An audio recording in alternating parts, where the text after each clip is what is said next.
I'm Dana, and I'm HIV positive. I've been living with HIV since 1993.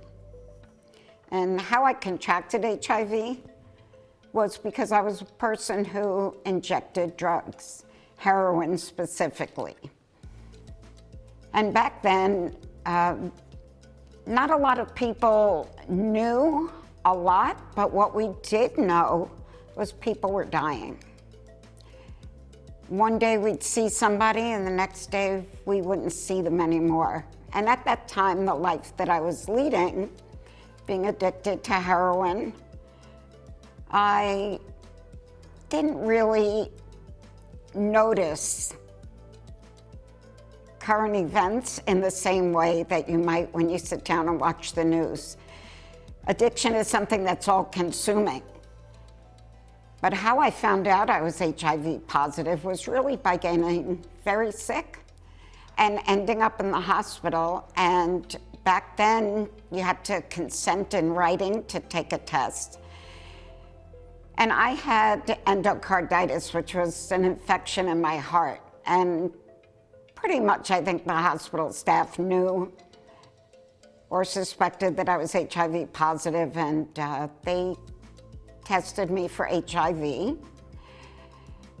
But then you didn't get the results right away. So it was a long wait. While I was in the hospital, I was on 3 different antibiotics, 4 times a day. And I was there for 3 months. And when they cleared the endocarditis, I got what I always call the finger wag. You know, someone telling me, you gotta stop doing what you're doing because you're gonna die. But nobody told me how to stop doing what I was doing. So I left the hospital and I went back to doing what I did. And so time went by, just really about 6 weeks or less than that. And I got sick again. Again, a very high 104 fever, brought to the hospital. I had endocarditis again. And again, I was treated, and because I was a compliant patient, nobody really paid too much attention to me because the hospitals were full, people were dying, and if someone is what they call behaving, just leave them alone, let them recover. So I eventually recovered, left the hospital, and again, I got that finger wag that said, you better stop doing what you're doing or you're gonna die. You're not gonna live through it a 3rd time. And I left the hospital and it continued. I was arrested at one point and I went to jail, and through that process was how I found treatment. It wasn't my choice, but it was finally somebody who could tell me how I could recover and take care of my health. And from that point on in my journey, I knew that through the different circumstances, besides the illness, different places I ended up and the things that I was doing, I could have died numerous times.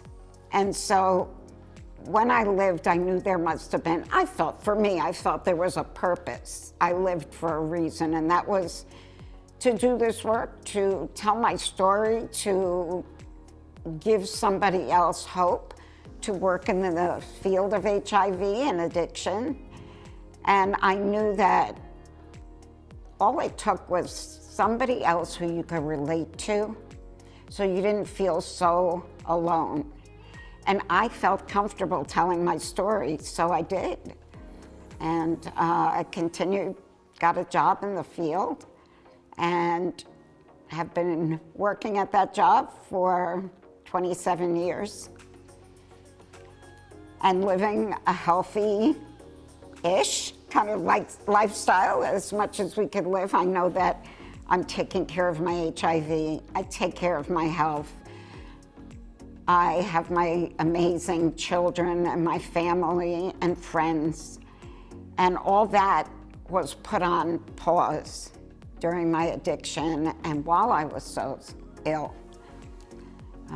We're at a whole different place where HIV is concerned, but people are still testing positive for HIV. So I continue to tell my story in hopes that it could help somebody else feel connected, that there's hope, and also for folks who have not tested for HIV, test for HIV, because there's a lot that we have control over in our lives, and that is getting on medication, taking care of our health, and becoming undetectable so we don't transmit HIV to anyone else.